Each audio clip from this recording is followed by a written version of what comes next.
এমন রেকর্ড এলএসজির কেউ গড়তে পারেনি। মার্সের বিধ্বংসী সেঞ্চুরিতে কাঁপলো আইপিএল।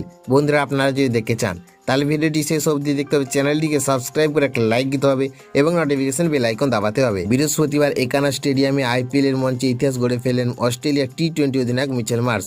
রয়্যাল চ্যালেঞ্জার্স ব্যাঙ্গালোরের বিরুদ্ধে বিধ্বংসী ব্যাটিং করে তিনি লখনৌ সুপার জায়ান্টের হয়ে দ্রুততম ১৭ রানের রেকর্ড নিজের নামে করে নিলেন। মাত্র ৪৯ বলে ১৭ রান পূরণ করেন মার্শ।